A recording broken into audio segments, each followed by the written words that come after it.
The test is in 4-part, Part 1, Part 2, Part 3, and Part 4. Now look at Part 1. Part 1. We'll hear two students, Jacinta and Lewis, discussing a holiday they are planning in Queenstown, a tourist center in New Zealand popular with young people. First, you have some time to look at questions 1 to 6.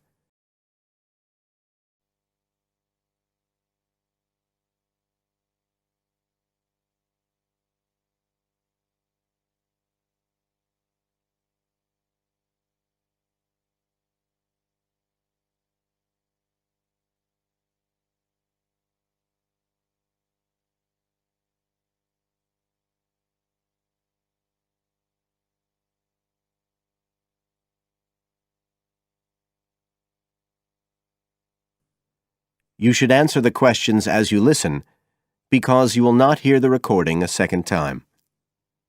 Listen carefully and answer questions 1 to 6.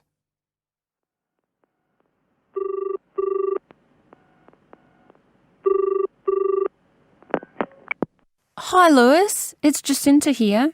Oh, hi, Jacinta. I was just going to call you. I was thinking we ought to do something about accommodation for our trip to Queenstown. Yeah, actually, that's just why I rang you. I've been looking on the internet. There was one place that looked okay called Traveller's Lodge, but when I checked availability for January, when we're planning to go, I found it was fully booked. Right. Well, we'd better do something now, I suppose. I've actually got a list up here on the computer.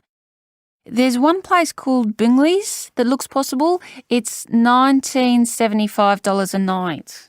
That's US dollars. They quote all the prices in US dollars.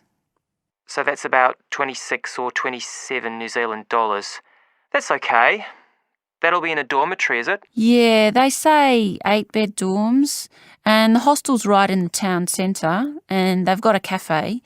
They have theme nights every weekend, whatever that means. Oh, you know, like certain sorts of food and music. And people might wear special clothes like that Egyptian evening we went to last year. Oh, okay. What else? They've got a sun deck area, and then all the usual things, internet access and so on. Sounds good. Was there anywhere else? Yeah, a couple more places. There's one called Chalet Lodge, which is just 18 US dollars. That's for a bed in a 12-bed dorm. They do single and family rooms as well. It looks as if it's a bit out of town. Says it's got an alpine setting, a quiet alpine setting. What do you think? Not sure. Oh, but actually it's not far out at all. It says 10 minutes walk from town, so... Oh, and it says it's children-friendly. I'm not so sure about that. What about the third place? That's called Globetrotters. Let's see.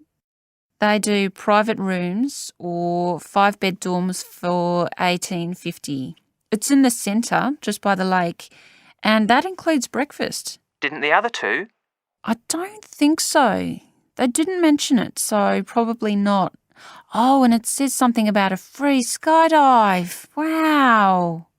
Don't know if I'm all that keen on jumping out of aeroplanes. Oh, actually, what it says is you can win a chance to do a skydive. They give one away every day to one of the guests. Well, if I win it, you can do it. Anyway, do they have room? Yeah, I checked the availability. Shall I go ahead and book there then? Fine. You now have some time to look at questions 7 to 10.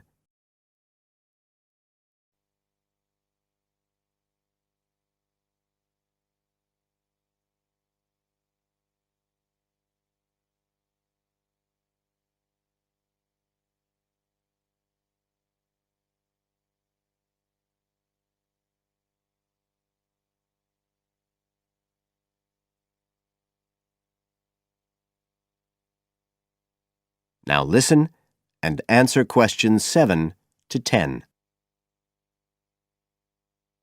I was looking at what there is to do too. There are lots of sites offering deals for adventure sports. I suppose we have to do a bungee jump. Why? Well, it's Queenstown where they more or less started it as a sport. You can, if you really want to jump off the side of a bridge with an elastic rope tied round your ankles. I'll watch. Okay, so what do you want to do? As far as adventure sports go, I was talking to someone who went whitewater rafting there. He said it was really awesome. They drive you up the Shotover River and then you come down on a rubber raft through the whitewater rapids where the river's really narrow and fast and end up going through a tunnel nearly 200 metres long. I think it's quite expensive though. Oh, I'm on for that if you are. Cool. The other thing you can do is the jet boat ride. That sounded just a lot of noise though. It's basically just whizzing round on the river on a very fast boat, isn't it? My friend did that as well. He said it was a bit touristy, but worth it. I'll give it a go. You go right up the river canyon. He said the drivers were really skillful, but I don't mind going on my own. But there's lots to do as well as the whole commercial adventure bit. We ought to do some trekking. The scenery around there's amazing. I don't want to miss that. The place to start's Glenorchy, apparently, about 40 minutes drive. That's where lots of the wilderness trails begin. Okay, I'll pack my walking boots. I'd better start getting in training. I haven't done anything except sit at my desk for months. Now, is there anything else we need to decide?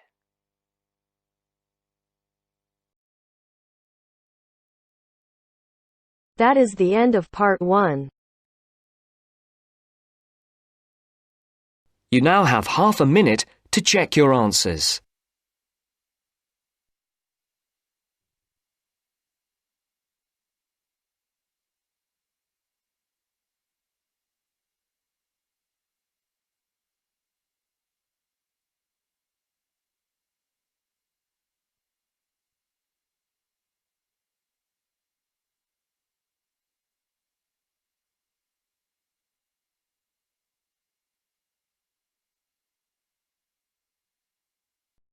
Now turns to part 2.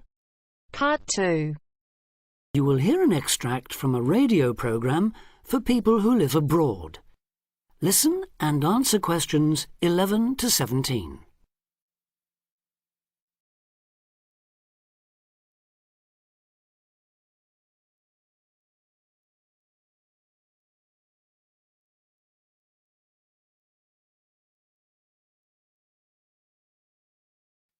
Listen and answer questions 11 to 17. You're listening to Expat News, a weekly broadcast for the English-speaking community in this great city.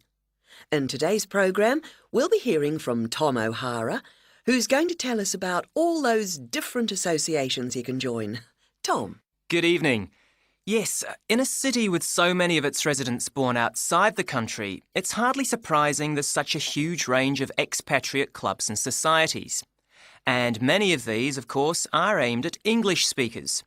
So, first and perhaps most obviously, we have the sports clubs, which in some cases field teams in things like rugby and tennis that compete against clubs in other parts of the country or even abroad.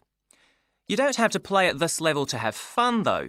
They can be just a great way to do some exercise and, of course, to get to know other people, especially if you're new in town. The same can be said of the many hobby and interest clubs that have sprung up here.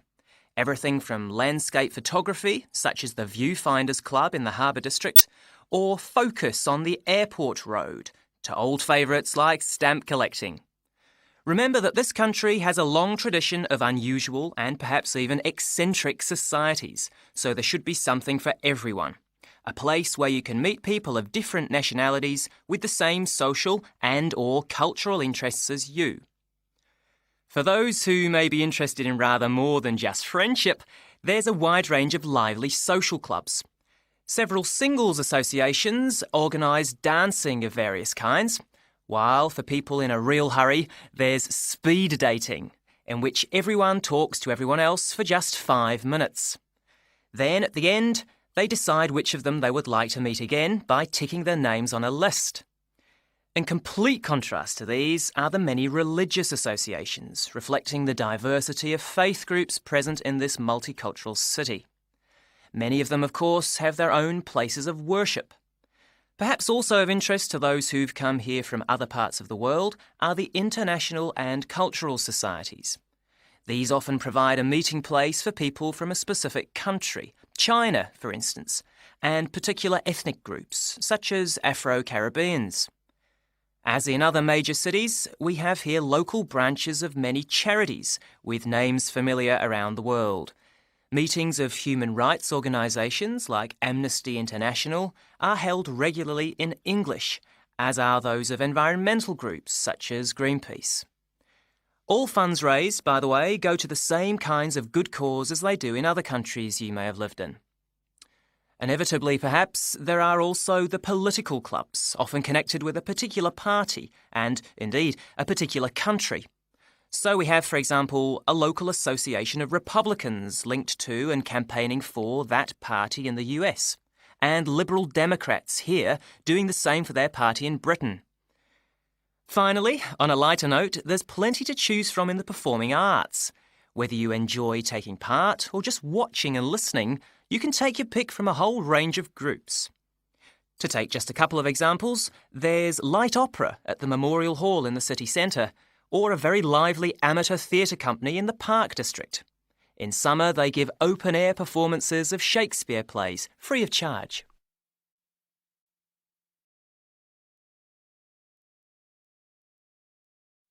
Now answer questions 18 to 20.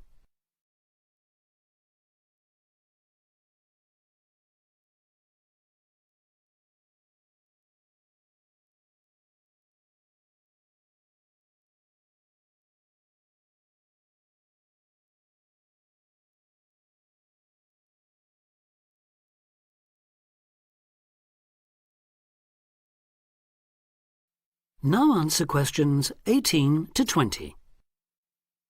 I should mention at this point that clearly some districts have a higher concentration of English-speaking clubs than others, and that certain parts of town tend to specialise in particular activities. An obvious example would be the number of water sports clubs down near the river. Whatever the number, though, they usually have one thing in common. With the exception of a few associations linked to particular countries and supported by their embassies here, in the vast majority of cases, it is the individual members who fund them, so an entry fee or a subscription will be charged. You may be used to council-subsidised sports centres and the like in your home country, but I'm afraid that's not the case here. Assuming you can afford it then, you can be fairly sure that somewhere out there you'll find a club that caters for your own particular fascination. If it's very important to you and you intend to spend a lot of time on it, it might even determine which district of the city you decide to live in. In the unlikely event that you really can't find such a club, the solution is to try to persuade friends and anyone else you meet of the need for one. You could also use the local small ads on the internet to suggest the idea. You'll be amazed at just how many people share even the strangest interest. Then you can start your own.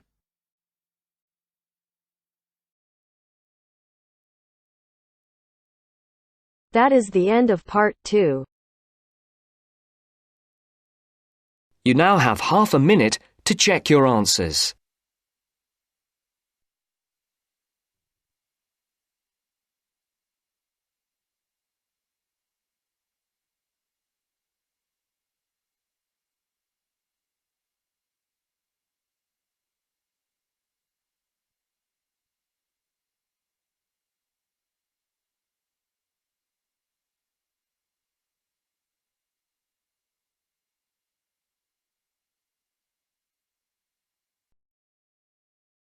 Now turns to part 3. Part 3. You are going to hear a conversation on animal protection. First, you have some time to look at questions 21 to 25.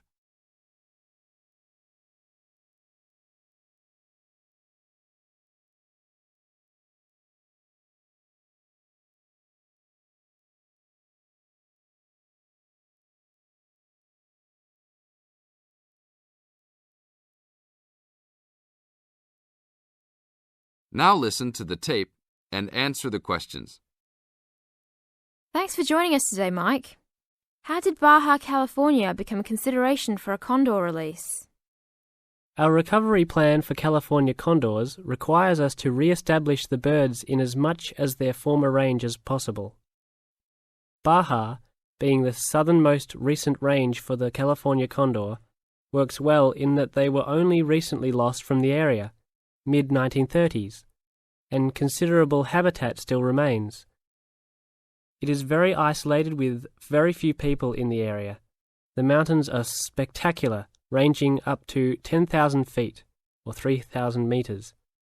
Our selected release site is at nearly 8,000 feet, 2,400 meters. Mike, how many birds do you envision flying free in this area, Baja, in the future? We will be releasing 4 to 8 birds on a yearly basis and will reconsider the situation when we have 20 birds in the area. What age do the birds have to be before moving them? That's a good question. Typically, we move them at 8 months to 18 months old. Birds are ready to fledge, or leave, from the nest at 6 to 7 months of age. In our current release group in Baja, we have birds as old as 30 months. It will be interesting to see how they behave. I expect that they will want to range more than younger birds and make it challenging for us to keep up. Is there a maximum number of birds a certain area can support? Yes, it's called the carrying capacity for any area, for any species. In our case, our strategy to find that number is to saturate the environment to a level where we determine that the birds are showing difficulty either in finding food, behaviourally, or in survivorship. That level is greatly determined by the availability of food in the area and nesting possibilities.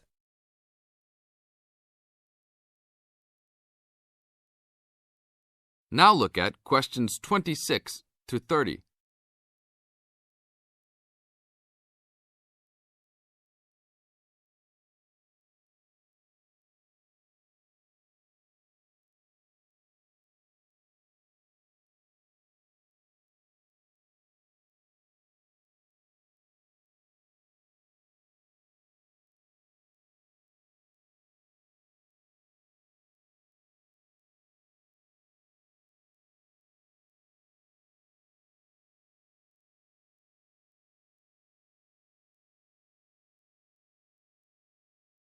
As the talk continues, answer questions 26 to 30.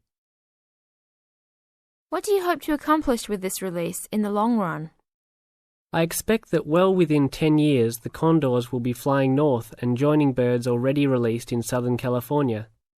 Hopefully we will reach at least 150 birds in each of these populations within about 15 years. What would you say is the biggest contribution to the California Condor program's success? That would have to be the fact that we were able to breed the birds in captivity from the 27 birds we started with in 1987 to the 205 birds we have today. This is thanks to cooperation between the San Diego Wild Animal Park, the Los Angeles Zoo, and the World Center for Birds of Prey in Boise, Idaho. Are there any problems keeping track of and protecting your released animals outside of the US? Nope. We are using radio transmitters and will be using the new satellite and GPS transmitters as well. Which system is better? Using satellites. The advantages over radio telemetry are numerous. It makes it possible to keep up with the bird's flight without being led miles in a matter of minutes. It took the young condor only a week to migrate across the state, and with just radio telemetry, poor weather can keep a plane grounded, and not all roads are accessible to track them on ground. New technology will allow one to be able to track birds that are not accessible by plane. Also, it is a new way to gauge the effectiveness of reintroduction. How so?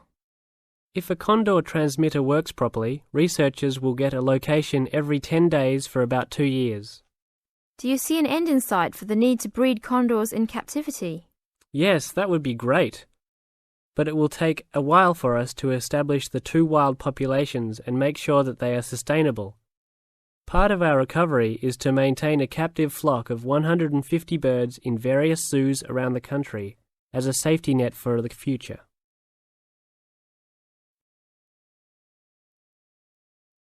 That is the end of part 3.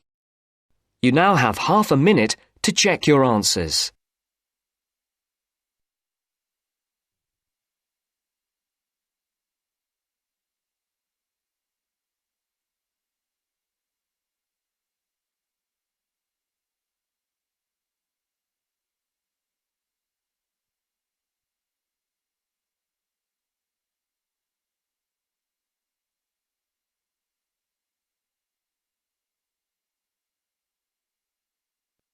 Now turns to part 4. Part 4. Listen to somebody giving a talk about homelessness and check your ideas. First, you have some time to look at questions 31 to 40.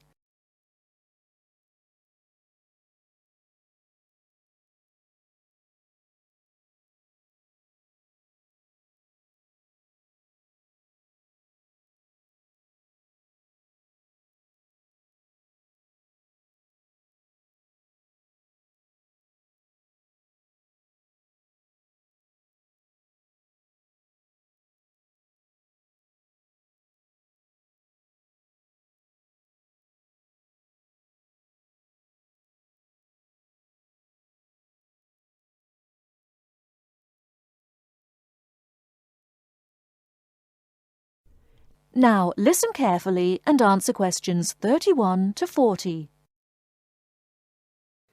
Now, I'll start by explaining what homeless means, and it means a little more than simply sleeping out in the street. The people you see in parks and gardens or bus stops and shop doorways are a small percentage of the people that we class as homeless. People are homeless if they are sleeping on the floor or on the sofa at a friend's house. They are homeless if they are sleeping in a hostel or shelter for homeless people. They are homeless if they are sleeping in a car or any other vehicle. We also class people as homeless if they are separated from family or other people that they would normally live with. People are homeless if they live in conditions that are so bad that their health is affected. And they are homeless if they are in danger of violence or physical abuse. That means, as I said before, that homelessness is a much bigger issue than a few people sleeping in bus stops or shop doorways. This is just what you see. So why do people become homeless? People do not choose to be homeless. They are not sleeping rough because they have chosen to leave a safe home or families who love them. They are homeless because there is no other option. People become homeless because they are poor, because they cannot afford to pay rent, or sometimes because they cannot afford to pay the mortgage on a house or apartment that they have bought. People become homeless because they lose their job or have never had a job. There are related problems that often result in a person becoming homeless. Many homeless people have a drug addiction. They are either homeless because they spend their money on drugs, or they have become addicted to drugs because they are homeless. A high percentage of homeless people have mental health problems and find it difficult to make the decisions about their lives that most people can make. A number of homeless people are ex-prisoners. When they are released from prison, it is very difficult to find a job and a place to live. Many people become homeless because the owner of their home, a landlord or landlady, evicts them. If people have lived in the same place for a long time and then suddenly lose it, they can find it impossible to afford the increased rent for a new home. Many people have to move out of the place they live because it is dangerous. A young person may have a violent father or a wife a violent husband. These people are too afraid to stay in their home, and they risk making themselves homeless. Finally, in many parts of the country, there is just not enough housing, certainly not enough housing that poor people can afford. The increase in the value of property has made life difficult for many people, not just homeless people. I'm sure many of you will understand that. So, how do we deal with a problem as big as this? It isn't easy. In this country, people with very poorly paid jobs or no jobs at all receive some kind of financial support. In some cases, all or part of their rent is paid by the government. This helps to stop people becoming homeless. But if you are already homeless, it doesn't help. Most towns, like this one, have shelters for people who are temporarily homeless, but they cannot stay at them permanently. They have to move on after a certain period of time. Some towns have food kitchens where homeless people can get a meal 2 or 3 times a week. The problem is that shelters and food kitchens don't really deal with the cause of the problem. They deal only with the effect. People can stay in a shelter for a while, but it will not help them to find a home of their own, and that is what they need, of course. Now, I'm going to go on in a moment to talk about some of the suggestions that have been made in terms of dealing with homelessness. Ideas for dealing with the problem in a more permanent way. I'll also talk about some of the programs that are in place and are in some cases very successful in other parts of the world. Before that, does anyone have any questions about what I have said so far? That is the end of part 4. You now have half a minute to check your answers.